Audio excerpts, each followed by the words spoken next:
¿Cómo están? Bienvenidos y bienvenidas otra vez a Futuro 360. Como siempre les traemos lo principal de la ciencia, el futuro del medio ambiente y tanto más.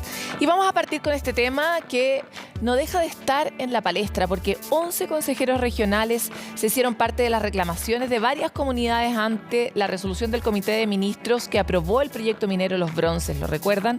Pues tanto los consejeros como los vecinos apuntan a que persisten los riesgos medioambientales asociados al proyecto y por lo mismo quieren plantear esta reclamación. Los detalles los trae la nota de Magdalena Fuenzalía.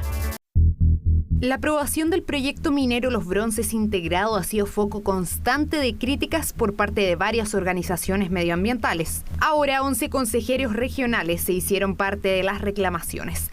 Aseguran que el estudio de impacto ambiental no consideró todos los factores críticos. Nosotros como gobierno regional nos pronunciamos 3 veces en el proceso de evaluación ambiental, en el cual hicimos muchísimas observaciones que no se respondieron de manera satisfactoria. Es parte de las ilegalidades que estamos reclamando. Toda la afectación a nuestras fuentes hídricas consideramos que no fueron para nada ponderadas. Tenemos 20 comunas que están con decretos de escasez hídrica vigentes y la afectación que esto va a tener sobre glaciares, que va a tener sobre las distintas fuentes hídricas de nuestra cordillera es lo que mayormente nos preocupa. Rosana y Claudio viven camino a Farellones en la ruta G21. Para ellos no solo se ven en juego los riesgos que implica la intervención del proyecto, también la protección del ecosistema. Todo lo que genera este polvo, la contaminación del diésel, etcétera, que produce también un daño a la salud humana en la polución ambiental que ya la región metropolitana está saturada. Entonces, como vecinos estamos preocupados por esta situación, no solamente nosotros, sino que para toda, como digo, la región metropolitana y Valparaíso. Ha sido una lucha permanente para que la mina, digamos, no continúe este proceso de expansión que podría eventualmente dañar el medio ambiente de una de las zonas más importantes de nuestro ecosistema metropolitano, como es el Parque Yerba Loca, bajo el cual se establecería la nueva faena minera subterránea, con 5 túneles, uno de ellos que ya existe. El proyecto se ubica en la zona cordillerana de la región metropolitana, en la comuna de Lo Barnechea, y la provincia de Chacabuco, en Colina, y en menor proporción en la región de Valparaíso, provincia y comuna de Los Andes. La mayor preocupación se concentra en el impacto que podría tener en los glaciares. Hay un estudio muy importante de la Universidad Federico Santa María que da cuenta de cómo el carbón negro de la actividad minera está afectando a los glaciares de nuestra precordillera. Y acá da cuenta de cómo un glaciar que además dejó fuera del área de influencia este proyecto y que está aledaño a este proyecto, que es el glaciar Olivares, entre el 2004 y el 2014, el 82% del derretimiento de ese glaciar vendría de la actividad minera. Ahora, hay 85 glaciares que quedaron fuera del área de influencia que evalúa este proyecto. En ese contexto, la actividad minera acá, que ya existe, ampliarla creemos que es un error. Las agrupaciones ambientalistas, además de consejeros regionales, interpusieron 3 reclamaciones judiciales y una invalidación ante el Tribunal Ambiental de Santiago. Esto luego de que sus recursos fueran rechazados y se confirmara la decisión de la Comisión de Evaluación de la Región Metropolitana de otorgar una resolución de calificación ambiental favorable al proyecto. Hubieron 2 procesos de participación ciudadana, el primero de ellos inicialmente, como la ley establece, y después las personas pidieron abrir un nuevo proceso de participación ciudadana, pero este nunca se abrió, sino hasta el final del proyecto, cuando la empresa se vio a ver en una serie de complicaciones por la cantidad de información que le estaban pidiendo, pero sin embargo estaban terminando la evaluación. Y se notaba que era un proyecto que no había logrado acompañar todos los antecedentes necesarios. Las personas que nosotros representamos hicieron observaciones ciudadanas en esos 2 proyectos y lo que alegamos es que no se consideraron debidamente estas observaciones ciudadanas en la evaluación ambiental, que esas ilegalidades se replican en el Comité de Ministros y eso es lo que llevamos al Tribunal Ambiental y es la legalidad que ellos tienen que revisar. Nuestra idea es llegar hasta la Corte Suprema si es necesario.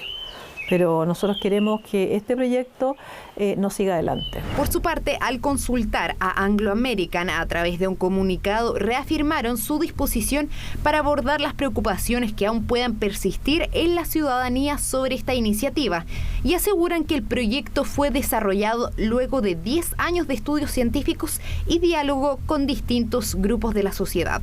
El proyecto fue diseñado a partir de criterios de sustentabilidad como la no afectación de glaciares, sin usar agua fresca adicional en sus procesos, sin afectar la biodiversidad en áreas protegidas, ni aumentar el flujo vehicular en la ruta G21, además de usar las instalaciones ya existentes de depósitos de estériles y relaves. Adicionalmente, Anglo American se ha comprometido a dejar de usar agua fresca en el proceso minero de los bronces al año 2030, mediante el uso de fuentes alternativas que no compiten con el consumo humano, proyectos de innovación y la incorporación de agua desalada en el proceso. También se compromete un plan de alerta temprana y el monitoreo de calidad del aire en comunidades cercanas para resguardar que el proyecto se comporte dentro de los parámetros evaluados. Ahora, el segundo Tribunal Ambiental de Santiago deberá llamar alegatos a las partes para luego resolver las razones del actual del Comité de Ministros en torno al avance o cese del controvertido proyecto minero.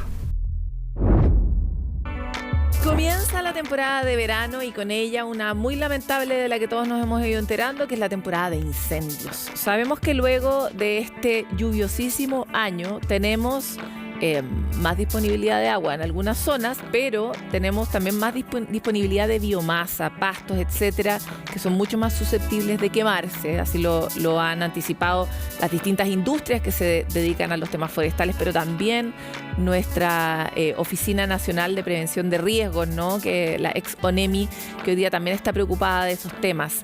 ¿Qué podríamos aprender de lo que ocurre en otros países para prevenir esta nueva realidad que se ha convertido en una constante? Porque nosotros los humanos solemos meter la pata de manera profunda y transformar, como hemos visto, el clima, el entorno, los ecosistemas, muchas veces destruirlos de manera irremediable, pero ya necesitamos encontrar soluciones para generar mejores adaptaciones, prevenir con mayor velocidad, y ahí la ciencia del fuego tiene mucho que decir. Es por eso que hoy día estamos con Andrés Holtz, ingeniero forestal de la Universidad de Chile y director del Global Environmental Change Lab de Portland State University. Muchas gracias por estar aquí, University. Muchas gracias por invitarme. Bueno, el universo, la universidad. Oye, bueno, muchas gracias por estar aquí. Primero que nada, esto que yo digo, la ciencia del fuego, ¿existe? Claro, existe la ciencia del fuego. La ciencia del fuego forma parte de la manera en que yo la miro, en que yo la uso, de la ecología de los bosques, de la ecología de los disturbios naturales. El fuego, como los terremotos, las tormentas, es un disturbio. Para nosotros los seres humanos lo percibimos como un desastre. Pero como otros disturbios, siempre hay perdedores y ganadores en la naturaleza. Así que el fuego es un disturbio natural.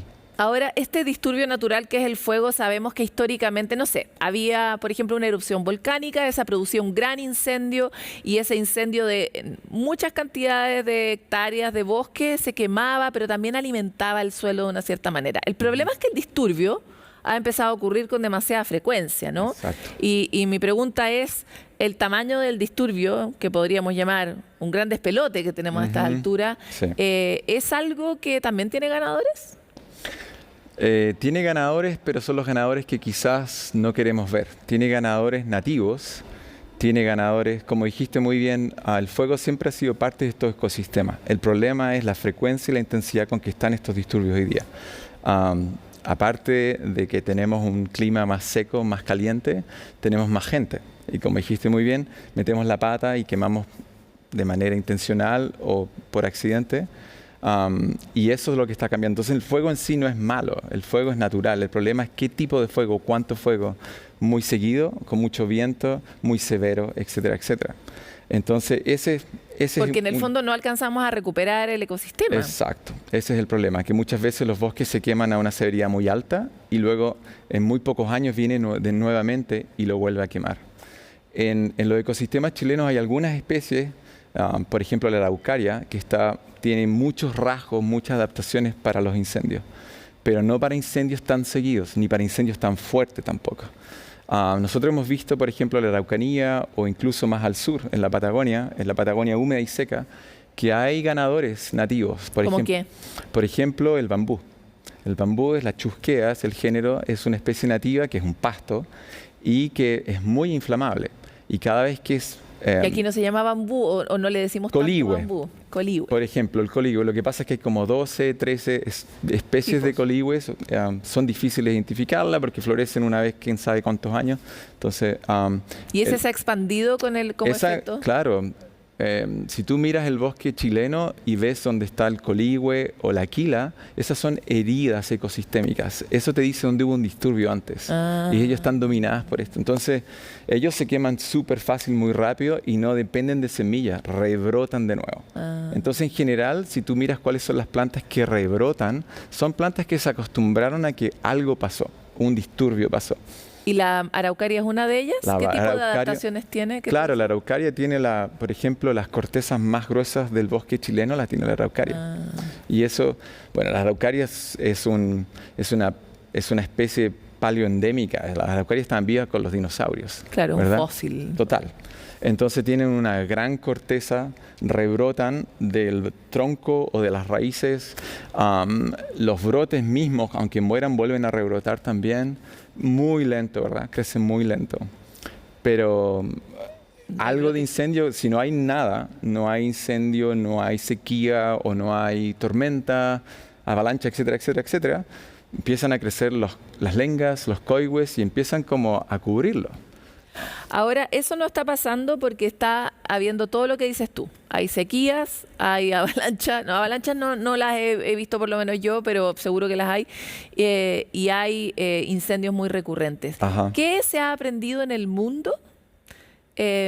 Porque hay un momento en que la ciencia tiene que dejar de documentar para empezar a actuar, ¿no? Exacto. Ya, ¿qué se ha visto en el mundo que se haya hecho? ¿Qué acción que se pueda tomar que pueda ayudarnos a mejorar el escenario en el que estamos? Muy buena pregunta. Hemos aprendido que las lecciones de un lugar hay que traducirlas para llevarlas a otro lugar. No sé, un error gigante es agarrar algo, por ejemplo, que Estados Unidos está haciendo y traerlo acá. O que España está haciendo en Portugal. Porque las especies funcionan diferente. Por ejemplo, lo que hablábamos delante, en que tienes un incendio muy grande o muy potente, que mató mucho, y luego viene otro. Le llamamos la requema, o en inglés el reburn. En Estados Unidos, los lugares del continente, por ejemplo, las rocallosas, que son muy secas, un incendio quema y por mucho tiempo vas a tener casi una protección para que eso no se vuelva a quemar, porque el bosque se recupera tan lento que no hay nada que quemar. Entonces, como toda la biomasa que te referías antes está removida y no hay nada que quemar. En Australia, en Tasmania, en Argentina, en Chile, en la Patagonia, es al revés.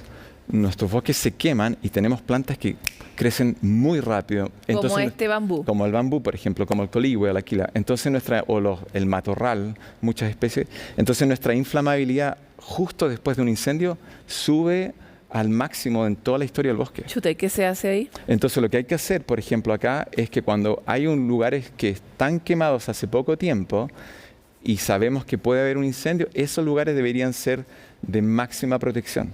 Porque esos lugares, si tiene un segundo incendio, va a estabilizar un sistema muy nuevo, donde ha ocurrido muy pocas veces en la historia de ese lugar en donde se quema tan fuerte. ¿Y máxima protección significa tenerlo súper vigilado, que es algo que hacemos horrible en Chile porque no hay suficientes recursos? ¿O es, por ejemplo, actuar proactivamente y sacar el bambú? No, eso no se puede hacer porque es una especie nativa, obviamente, y lo que hay que hacer es tenerlo súper vigilado. Hay un montón de satélites hoy día gratis que uno puede mirar en el teléfono y saber cuándo hubo una ignición, un incendio, una llama o algo, y luego tener dotaciones que, si uno tiene dotación, hoy hay un incendio en un lugar X, si ese lugar ya se quemó antes, debería ser la dotación más 2 o más 3. Debería haber un especial enfoque en esos lugares. Ahora nosotros también tenemos otro problema, que es lo que se quema, ¿verdad? Tenemos plantaciones de pino y eucaliptus, que son especies que no crecen acá, que todo el entorno no está adaptado a estas especies, son especies que tienen resinas, aceites, que huelen rico. Y aumentan más la pero aumentan la inflamabilidad mucho más que la gran mayoría de las especies nativas del bosque chileno y argentino, de la Patagonia en general. Entonces, el problema que pasa ahí es que las plantaciones aumentan el riesgo de los incendios y de la severidad de los incendios.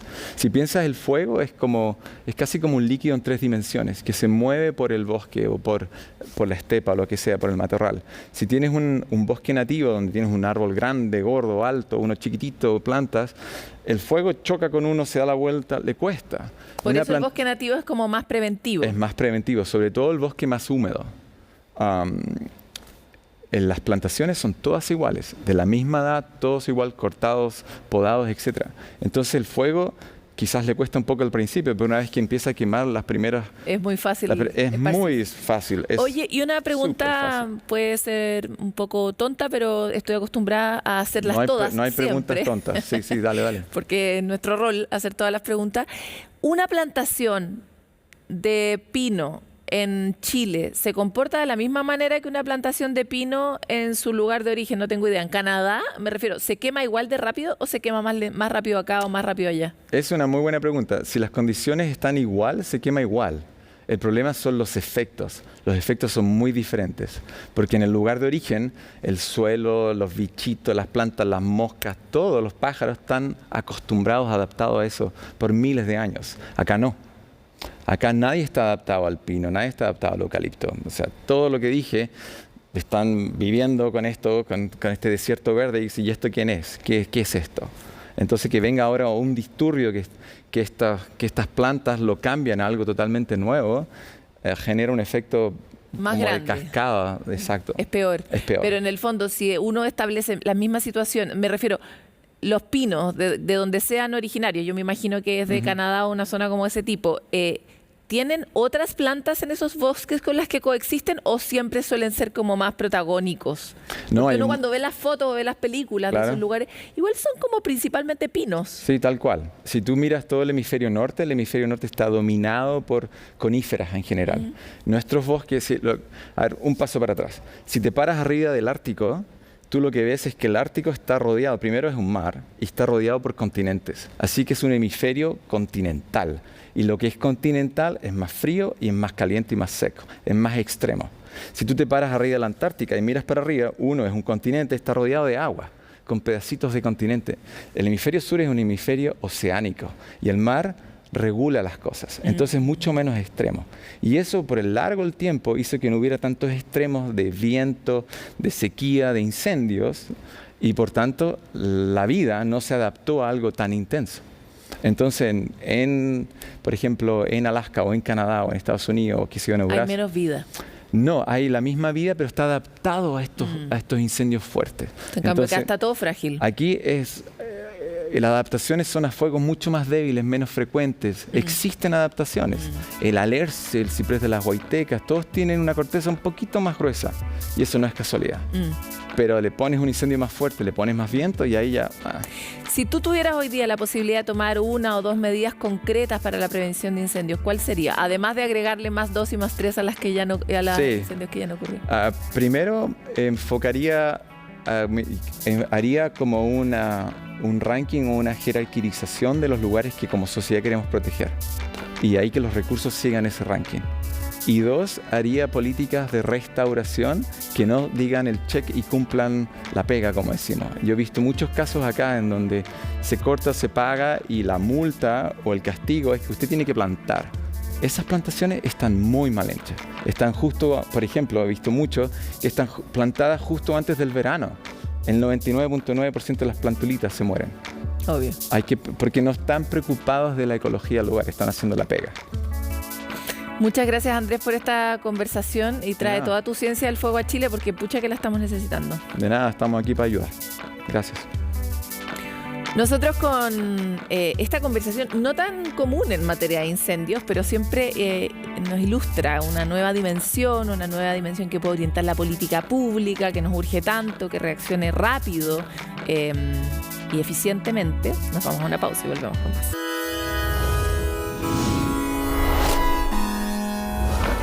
Estamos en el conteo final para que comience una nueva edición de Congreso Futuro que ustedes saben es nuestro propio matrimonio del año. O sea, como que disfrutamos de este momento porque cosechamos nuevo pensamiento, porque sacamos nuevas ideas para el año, porque nos ilustramos respecto de tendencias que probablemente van a llegar mucho más adelante a nuestra realidad cotidiana. Este año va a tener como tema muy central inteligencia artificial. Es más del 50% de los invitados tienen ese foco para poder comprender en su complejidad los infinitos desafíos que supone esta nueva tecnología a la transformación de nuestra vida. Pero además tenemos una gran participación de científicos y científicas chilenas. Vamos a tener mucha presencia de ciudadanos a lo largo de todo el país, como siempre en todas las regiones de Chile. Y además este congreso tiene varias experiencias inmersivas mientras ocurre el congreso, ciertos, por ejemplo, exámenes para poder explorar sobre el desarrollo de ciertas enfermedades en nuestra población. Así que tiene unas dimensiones muy concretas y cotidianas y otras muy cósmicas que vamos a profundizar hoy día con María Paz Eppelman, presidenta de la Fundación Encuentros del Futuro, que es la organización que articula el desarrollo de todo este trabajo. Muchas gracias por estar aquí, María Paz. Muchas gracias, Paloma, por CNN, por esta invitación para tener esta conversación sobre el lo cosmos, cósmico y lo terrenal. Algo que nos pasa mucho a los que hemos estado tanto tiempo en Congreso Futuro es que uno, por decirlo en español antiguo, se va yendo en la volá. Claro. Y empieza como a crear complejidad sobre la complejidad y va muy lejos, pero justo el 2023 fue un año de irrupción de la inteligencia artificial y una irrupción que los ciudadanos y ciudadanas todavía no entendemos bien qué significa. Y por eso quisiera partir mirando tu perspectiva como presidenta de esta fundación y organizadora de este congreso. ¿Por qué es tan importante hablar de inteligencia artificial? Bueno, el año pasado, el 2023, fue el año de la gran discusión, que nunca había sido tan pública dentro de la comunidad de la inteligencia artificial, o sea, no de la gente que está afuera mirando de manera crítica, sino que desde dentro de la comunidad de inteligencia artificial, un gran debate respecto de si seguir en esta velocidad de desarrollo de lo que hoy día se está creando, ¿cierto?, en los laboratorios fundamentalmente de dos grandes compañías, o si ponerle freno.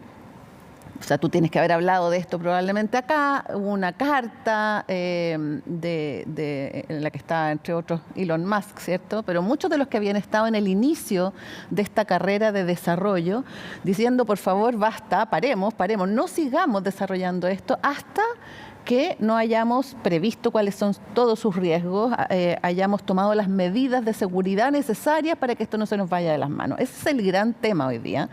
Y por eso en el Congreso del Futuro hay una extraña mezcla, ¿cierto?, de expertos en inteligencia artificial y de filósofos y de sociólogos, más que nunca este año, especializados en este tema y en cómo afecta y cómo puede poner en riesgo tanto la democracia, la sociedad humana, para qué decir los empleos, eso ya es un dato, ¿cierto? Que los empleos de aquí a 20 años probablemente van a haberse transformado tanto que mucha gente va a poder quedar fuera del mercado del empleo con las evidentes crisis sociales que eso puede llegar a generar. Pero también desde dentro de la tecnología los riesgos de que la inteligencia artificial se transforme en esta famosa inteligencia artificial general.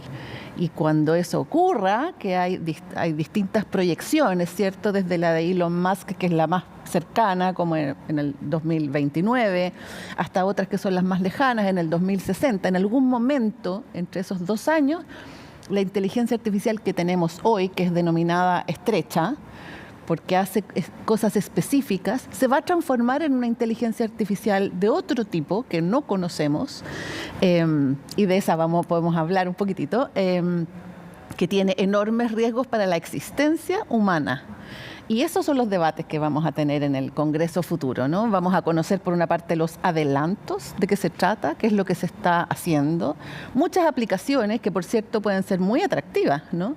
En salud, lo que tú dijiste, los exámenes, la capacidad de analizar datos, que puede tener enormes beneficios, pero al mismo tiempo todos los riesgos para la existencia de la civilización humana. Suena como bien exagerado, pero la verdad es que si uno empieza a investigar un poquitito o asiste al Congreso Futuro o ve las charlas por streaming, va a poder formarse un juicio propio de lo que está en juego, que no es menor. Esta es una de las transformaciones más grandes de la humanidad civilizatorias probablemente desde que el ser humano, no sé, descubrió el fuego o desde que se instaló en comunidades, ¿cierto?, en un lugar asentadas, físico, digamos, que dejó de ser nómade.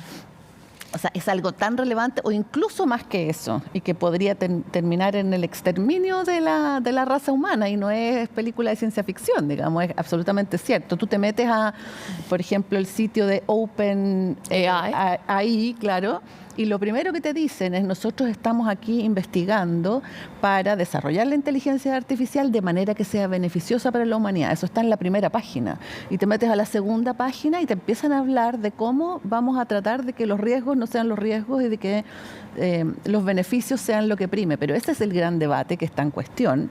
Llamados y llamamientos a que los gobiernos regulen esto. Los gobiernos, por supuesto, en Narnia. O sea, mira el nuestro, igual que los de todo el mundo, están con otros temas y probablemente no viendo este tema y lo más probable es que no lo vamos a ver a tiempo. Otra de las cosas que estamos analizando durante este Congreso Futuro son los riesgos para la democracia más allá de la misma inteligencia artificial, los riesgos que tal vez los mismos humanos hemos generado para la democracia.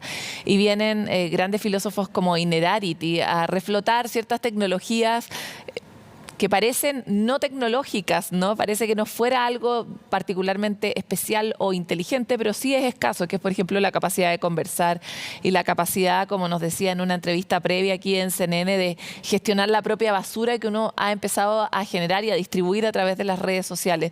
¿Cuál es un poco la mirada que tiene el Congreso también sobre eso? Sabater, hijo de Fernando Sabater, el filósofo, este es Amador Sabater. Los dos vienen como con la misma mirada, ¿cierto? Cómo se relaciona con la posibilidad de seguir existiendo en una sociedad democrática, fundamentalmente por el impacto, ¿cierto?, de lo que son las redes sociales. Y también viene otro expositor que es el que denunció un año antes lo que iba a pasar con Cambridge Analytica, ¿cierto?, que tuvo la posibilidad de manejar resultados electorales por la vía de segmentar, y enviarle a las personas con ciertas preferencias mensajes muy segmentados, toda esta capacidad que tienen los algoritmos, ¿cierto?, de las redes sociales. Entonces, los tres en conjunto nos van a mostrar cómo estamos perdiendo la capacidad de llegar a consensos sociales porque estamos siendo de alguna manera manipulados por estas capacidades tecnológicas. Que tienen humanos detrás, hoy día no son solo las máquinas. Claro, digamos. Pero no es que los humanos detrás nos quieran manipular, nos automanipulamos dado cómo funcionan estas redes, porque los seres humanos somos muy buenos, mira, si tú lo miras como en la vida normal, somos buenos para el pelambre, somos buenos para enojarnos y encontrar que los otros son espantosos, entonces multiplica esto por las redes sociales y se empiezan a crear estos grupos que se autorreafirman su verdad. Aparecen las noticias falsas, igual que en la vida real de un pueblo, pero multiplicado, ¿cierto?, por el anonimato de las redes sociales y empiezas a tener los niveles de polarización que tenemos hoy día. Y al mismo tiempo empiezan a decaer los medios tradicionales de comunicación que tienen otras reglas del juego y se exigen otros estándares, no sé, como CNN o cualquier otro medio serio que conozcamos, se exigen ciertos estándares de ética periodística, de verificación de datos, de hechos, de línea editorial, de independencia, que te garantizan que la información que estás viendo ahí es relativamente objetiva. Aquí las noticias falsas, incluso con inteligencia artificial, son impactantes. Yo no sé si ustedes has visto alguna vez estos videos en TikTok donde te aparece como el príncipe Carlos diciendo, y uno tiene como que ir rápidamente a mirar si es verdad o no es verdad, y no es verdad. Porque la inteligencia artificial permite hacer un avatar tuyo, por ejemplo, Paloma, diciendo cualquier cosa y nadie se va a dar cuenta. Claro, esos son los nuevos riesgos que vienen en esa misma línea de los desarrollos que además vamos a ver probablemente durante 2024. Ahora, para cerrar en torno a lo que promete, ¿por qué un ciudadano de a pie, como se dice en la política, tiene que ir a escuchar estas conversaciones? Bueno, depende. Yo creo que lo primero es que es entretenido. Eso es lo primero. O sea, esto no son charlas ni son conversaciones técnicas, son apasionantes, son interesantes, son entretenidas, son fáciles de entender. Yo lo considero mucho más entretenido que ver una teleserie, digamos, para cualquier persona un poco curiosa. Siempre ha sido así con el Congreso Futuro. Uno ve desde gente muy mayor hasta gente muy joven, de todo tipo, y su característica es que son personas curiosas. Entonces, primero que nada, es entretenido, es gratuito. Tú puedes ir, si pides tus entradas en Punto Ticket, gratuitas, o lo puedes ver en la comodidad de tu casa, en tu oficina, donde tú quieras. Entonces, ¿por qué perderse ese panorama? Y segundo, efectivamente te entrega unas distinciones que te van a permitir tomar decisiones, mejores decisiones en tu vida. Enseñarle cosas a tus hijos, y también generar un poco de optimismo. Fíjate que hay varias noticias dentro de este Congreso Futuro de algunos científicos que nos hablan de cómo la tecnología, no necesariamente la inteligencia artificial, nos va a permitir nuevas formas de aprender, de alimentarnos. Para los que son preocupados de los temas ambientales o son veganos, vamos a poder sacar proteínas del aire, por ejemplo, obviamente del mar. Y lo otro que es interesante a lo largo de todo Chile, porque hay charlas desde el norte hasta el sur, parte el lunes en Magallanes y termina el viernes en Aysén, recorriendo todas las regiones.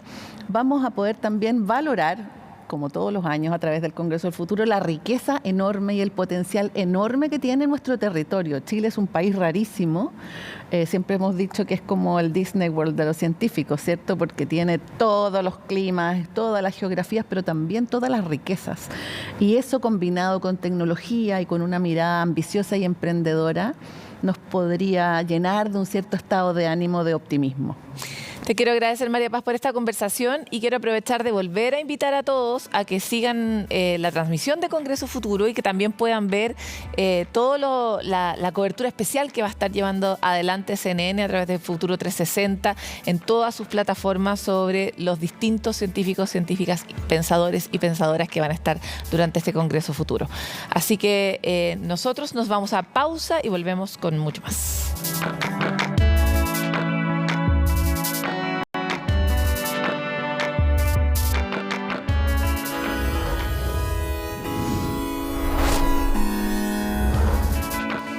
Nuestro amado satélite, la Luna, Marte y varias lunas de Júpiter son algunos de los focos que van a tener ocupados los exploradores espaciales durante 2024. Quisimos mirar cuáles son esos hitos que van a tener nuestros ojos en el universo muy atentos. Los detalles los trae la nota de Camila Guía.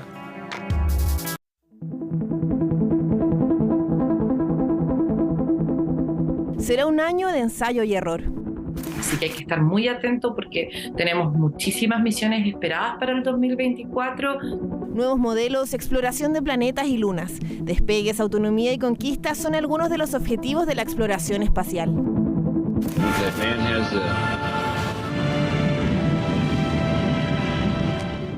Más de 5 décadas después, la humanidad buscará repetir la hazaña.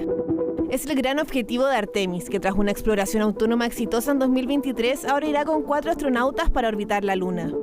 Los astronautas en inglés se dice flyby, que significa que van a volar por sobre la Luna y que van a ir y volver en esta misión que nos prepara para el siguiente paso, Artemis 3. El calendario oficial de la NASA la fija para noviembre de 2024, aunque expertos tienen otras proyecciones. Y es factible, posible, incluso probable que se pueda extender al 2025, dado, entre otras cosas, los problemas que había tenido el cohete. Si ya logramos Artemis 1, no veo por qué necesariamente tuviese que posponerse a Artemis 2. Quizás en Artemis 3, como ya es algo un poquito más lejano y distante, podrían haber retrasos. Los aplazamientos que se producen son por un asunto de criterio. Un error, por mínimo que sea, puede ser fatal. El primer paso es la Luna, el segundo, Marte.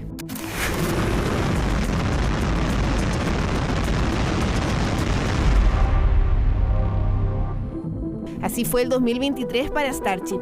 El coloso espacial que pretende transportar a 100 humanos, ser el rocket más grande jamás construido y conquistar Marte en la década del 30 al 40, tendrá una nueva ventana de ensayos durante el primer semestre. Lo importante de un ensayo y error es que uno vaya aprendiendo de los errores que va encontrando en estos ensayos. Así que si corrigen eso, podría ser una prueba exitosa en la siguiente. En vez de hacer una prueba para probar aquello que falló antes, tratan de extender la prueba para hacer que el sistema falle y por lo tanto recolectar más datos y por lo tanto poder recuperar o mejorar más cosas que puedan haber fallado en el sistema. Será un año de pruebas para la empresa de Elon Musk. NASA es quien manda en Estados Unidos astronautas al espacio. Y ellos son los que certifican de alguna manera la capacidad de los cohetes de poder llevar a esta gente al espacio. Starship está todavía muy lejos de eso. Yo diría que no antes de 5 o 10 años Starship podría estar enviando gente al espacio. Nosotros constantemente hemos estado viendo astronautas llegar a la Estación Espacial Internacional, pero eso es algo que está más bien cerca, y cuando queramos hablar de estos grandes cohetes que esperan llegar mucho más lejos, tenemos que esperar un poquito para ver algo como el Starship tripulado.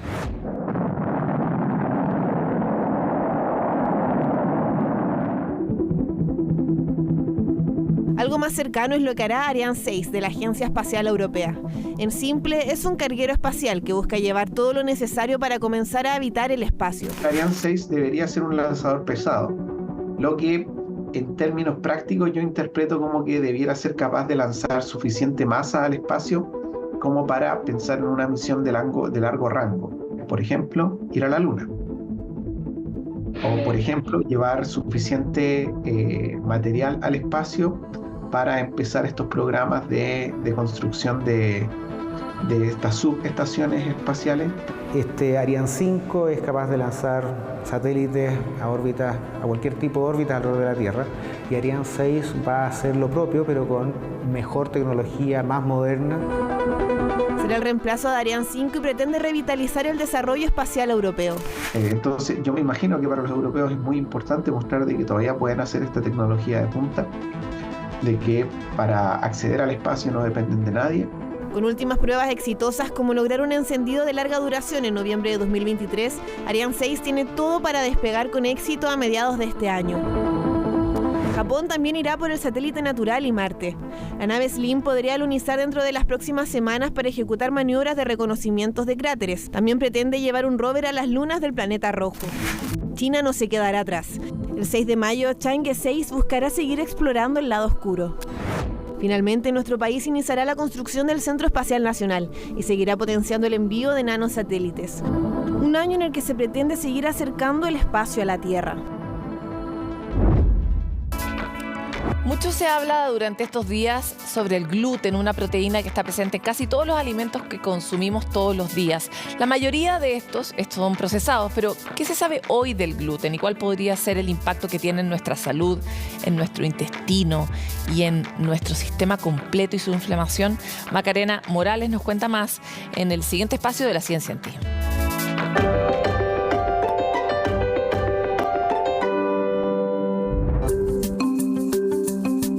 Hola, ¿qué tal? ¿Cómo están? Bienvenidas, bienvenidos a un consejo más o un dato más de La Ciencia en Ti. ¿Eres de aquellos que sufre de intestino irritable, un molesto dolor de cabeza, inflamación, insomnio y cansancio permanente y no sabes bien por qué? Presta atención porque tal vez estos males pueden estar asociados a lo que estás comiendo. Yo sé que esto no es muy fácil de escuchar, sin embargo, esta galletita crujiente, el pan tostado o una pizza tienen algo en común y que pueden estar impactando en tu salud, y es el llamado gluten. Como una amenaza para la salud, así lo definió el médico estadounidense David Perlmutter, autor del reconocido libro Cerebro de Pan, entre muchos otros. El gluten es una proteína de bajo valor nutricional y que se encuentra presente en el trigo, en la cebada y en el centeno, y no siempre estuvo presente a lo largo de nuestra historia evolutiva. Empezamos a consumir gluten hace unos 10.000 u 11.000 años atrás, cuando dejamos de ser cazadores, recolectores y nos asentamos. Es cuando surge la agricultura, aunque en esa época las cantidades de gluten eran insignificantes. Con el pasar de los siglos, con el pasar de los años, pareciera que hoy nuestra dieta diaria está básicamente privilegiada con ingredientes que tienen altísimas cantidades de gluten, esta proteína de bajo valor nutricional. Hasta hoy conocemos a la celiaquía, que es una enfermedad autoinmune, pero que tiene un vínculo con el gluten como una patología asociada a ella. La padece el 1% de la población mundial. Sin embargo, esto puede ser la punta del iceberg, porque la ciencia está de cabeza estudiando qué otros impactos en nuestra salud puede tener el excesivo consumo de gluten en nuestra alimentación. Pero no todas las noticias son negativas, porque si nos acercamos a una alimentación más natural, donde nos alejemos de los procesados, esta galletita, este pedazo de pizza o este trozo de pan, hoy día lo podemos encontrar en la modalidad gluten free. Cuando hablamos de la salud, la invitación es siempre a empoderarse y tomar correctas e informadas y guiadas decisiones. Es otro dato más de la ciencia en ti. Será hasta pronto.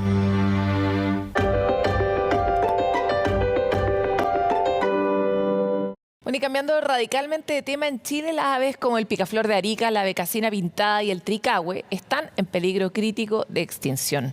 Este fenómeno está ocurriendo a escala global y ahora un nuevo estudio muestra su verdadero impacto. Los detalles los trae la nota de Cristian Soto.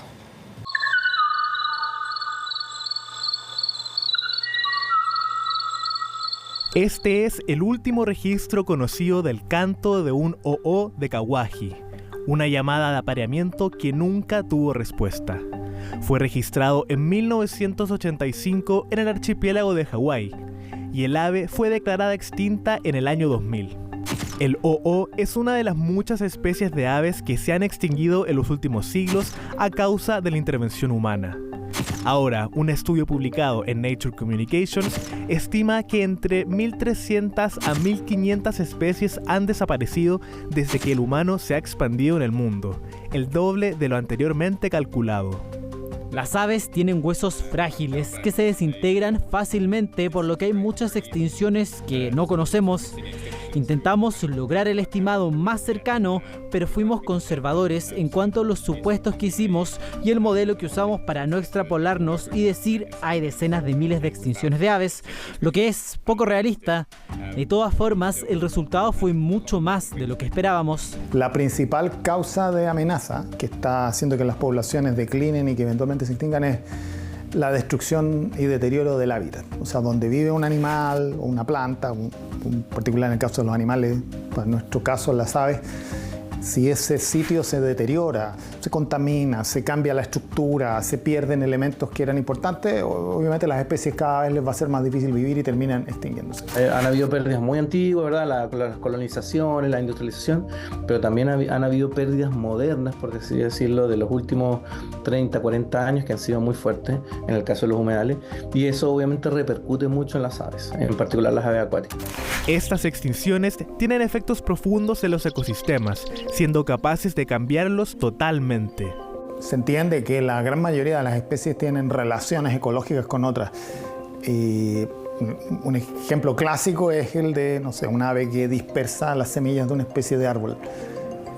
Y ese árbol depende de que el pájaro se coma la semilla pasa, o sea, el fruto pasa por el tracto digestivo, después el ave defeca la semilla en otro lado y el árbol se mantiene en el territorio a través de esa dispersión. Si el ave se extingue, ya no va a haber quien dispersa esa semilla y por lo tanto se puede producir una extinción secundaria que se llama, que es como una extinción derivada de otra extinción.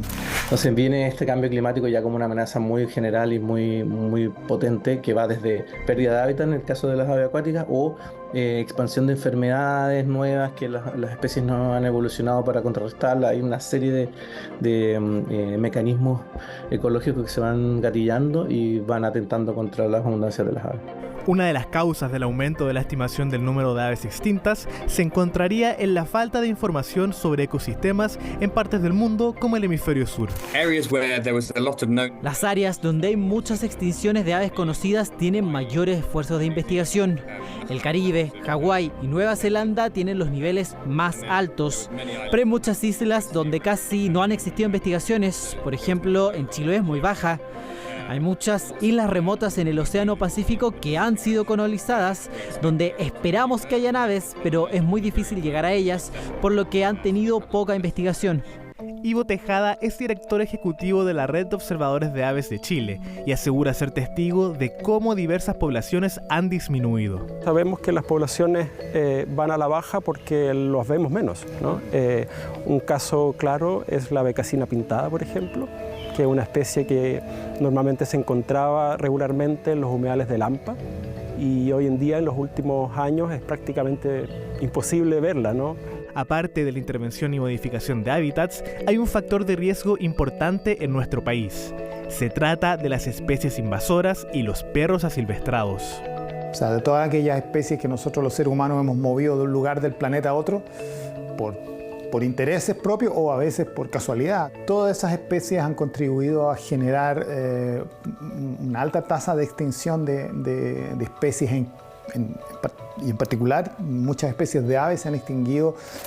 Y en Tierra del Fuego tenemos mucha fauna introducida, uno de ellos es el zorro gris. Ya nosotros tenemos un zorro nativo que está desplazado hacia el sur por el tema de la competencia por territorio entre estos dos zorros y empezamos a tener problemas con el zorro en el año 2018 y se vio muy disminuida la población de tanto de adultos como polluelos porque sobrevivían, si es que el 10% de los polluelos que nacían en el verano, de esta intervención del zorro en el invierno. Es aquí donde los esfuerzos de conservación se vuelven claves para mantener las poblaciones estables. Un ejemplo de esto es la disminución de contaminación lumínica en lugares donde vive la golondrina de mar, especie que vive en las costas pero tiene su nidificación en el desierto de Atacama. Se dictó una nueva norma de emisión de contaminación lumínica que incluye estándares bastante estrictos para las zonas prioritarias para estas especies de aves marinas, ¿no? Y eso implica que hay un desafío enorme de implementación. Hay sectores que van a tener que cambiar sus luces o que las nuevas luces van a tener un estándar mucho más alto, de forma que no impacten en estas aves, ¿no? Otra iniciativa está ocurriendo en Bahía Inútil, en Tierra del Fuego. Esta tiene como el objetivo la preservación de una de las pocas colonias de pingüino rey en todo el mundo.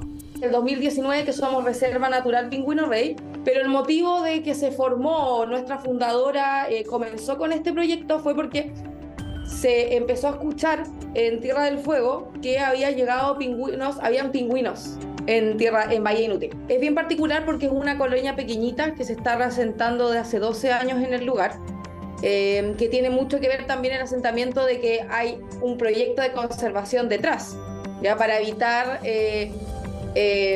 la acción de uno de los depredadores más grandes, que es el mismo humano.